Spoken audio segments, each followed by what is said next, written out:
La gouvernance de l'information, finalement, ça reste une notion relativement floue, qui est en train d'être définie et qui, à l'échelle planétaire, est une solution en termes de méthodologie et d'approche pour permettre à l'ensemble des organisations dans le monde de prendre conscience que l'information est un capital absolument crucial et un enjeu majeur dans l'ensemble de leurs activités.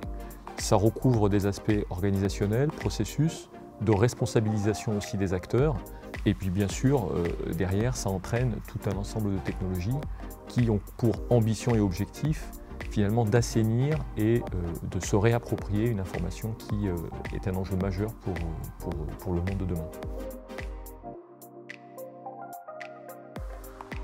Dans le secteur de l'immobilier, déjà, c'est un secteur extrêmement diversifié, où l'information, enfin, les métiers sont très variés, qu'on fasse de la promotion immobilière, qu'on fasse du locatif, hein, il y a différentes branches, différentes activités. On manipule de l'information dans plein de contextes différents. On est en mobilité, on manipule du papier, on manipule de la donnée, on manipule du fichier, on manipule de multiples outils.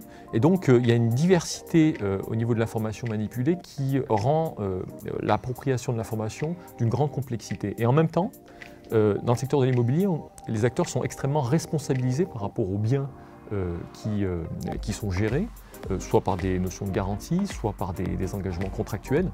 Et donc, le secteur de l'immobilier est face à un véritable défi en termes de transformation et de perception de l'information gérée pour être sûr que derrière, elle devienne un véritable outil d'aide à la fois de génération de valeur et de minimisation du risque.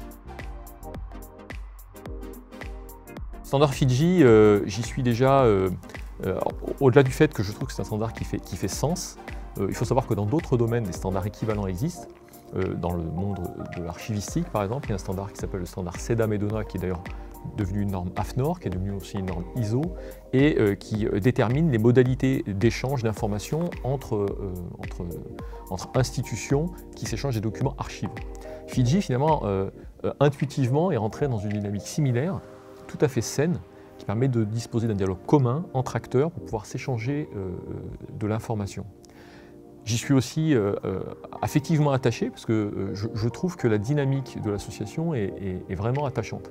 On sait que le secteur de l'immobilier est un secteur très concurrentiel et de voir comme ça un terrain associatif où les acteurs partagent sans volonté de se concurrencer ou de se réapproprier pour eux les travaux, je trouve ça très enthousiasmant. C'est ce qui m'a donné envie de m'engager au niveau de l'AFNOR, de l'ISO également.